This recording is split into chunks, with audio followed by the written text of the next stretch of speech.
कार्तिक माह पूर्णिमांत की कृष्ण पक्ष की त्रयोदशी तिथि के दिन समुद्र मंथन के समय भगवान धन्वंतरी अमृत कलश लेकर प्रकट हुए थे। इसलिए इस तिथि को धनतेरस या धनत्रयोदशी के नाम से जाना जाता है। भारत सरकार ने धनतेरस को राष्ट्रीय आयुर्वेद दिवस के रूप में मनाने का निर्णय लिया है। भगवान धन्वंतरी का संबंध काशी से माना जाता है। आज भी धन्वंतरी कूप काशी में उनकी मौजूदगी की कहानी कहता नजर आता है। आइए जानते हैं कि आखिर धनतेरस पर धन्वंतरी की पूजा क्यों की जाती है।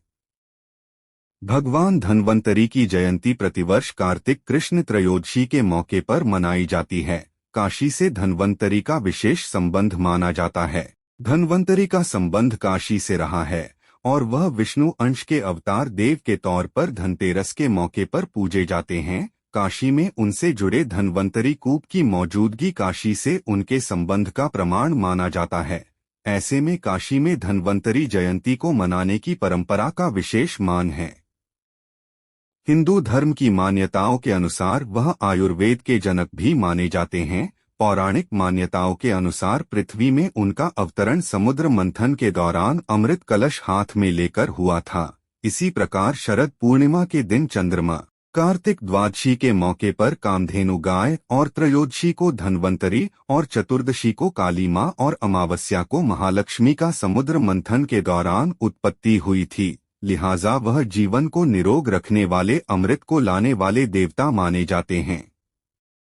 लिहाजा दीपावली के 2 दिन पूर्व ही धन्वंतरी के अमृत कलश लेकर धरती पर अवतरित होने की मान्यता के अनुसार ही भगवान धन्वंतरी का जन्म धनतेरस पर्व के तौर पर मनाया जाता है। उनके साथ ही आयुर्वेद का भी धरती पर अवतरण हुआ था। मान्यताओं के अनुसार भगवान विष्णु का एक अंश होने के साथ ही उनकी 4 भुजाएं हैं और ऊपर की दोनों भुजाओं में शंख और अमृत कलश है। शेष 2 अन्य हाथों में एक में औषधि और आयुर्वेद के ज्ञान से युक्त लिखित सामग्री है।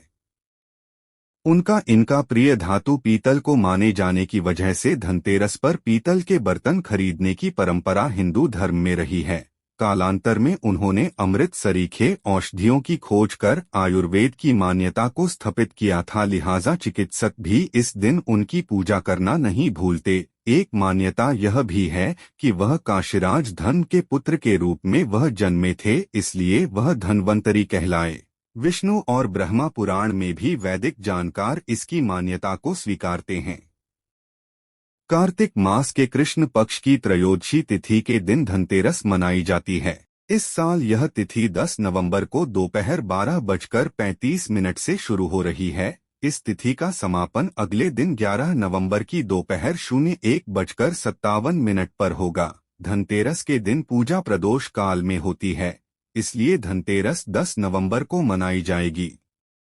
इस दिन पूजा का शुभ मुहूर्त शाम 06:02 से रात 8 बजे तक है, यानी पूजा के लिए आपके पास करीब 1 घंटा 58 मिनट तक का समय है। काशी में परंपरागत सुनाई जाने वाली दंतकथाओं के अनुसार महाभारत काल में राजा परीक्षित को विधान के अनुसार डसने जा रहे नागराज तक्षक और संजीवनी के दम पर राजा परीक्षित को बचाने जा रहे आयुर्वेदाचार्य भगवान धन्वंतरी की भेंट काशी के मध्यमेश्वर क्षेत्र स्थित विख्यात महामृत्युंजयेश्वर मंदिर के तीसरे खंड परिसर में प्राचीन कूप के पास हुई थी। मान्यताओं के अनुसार दोनों ने यहीं अपने प्रभाव का परीक्षण किया। अपने विष दंश से हरे भरे पेड़ को खत्म कर देने वाला तक्षक यह देखकर दंग रह गया कि धन्वंतरी ने अपनी चमत्कारी औषधि से उसे पुनः हरा भरा कर दिया। ऐसे में विधि का विधान कहीं डिगने न पाए। इस संशयवश तक्षक ने छलपूर्वक धन्वंतरी को पीठ पर डस लिया ताकि वह औषधि का वहां पर लेप न कर सकें। उस कथा के अनुसार धन्वंतरी ने अपनी औषधियों की मंजूषा उस समय इस कूप में ही डाल दी, जिसे काशी में आज धन्वंतरी कूप कहा जाता है।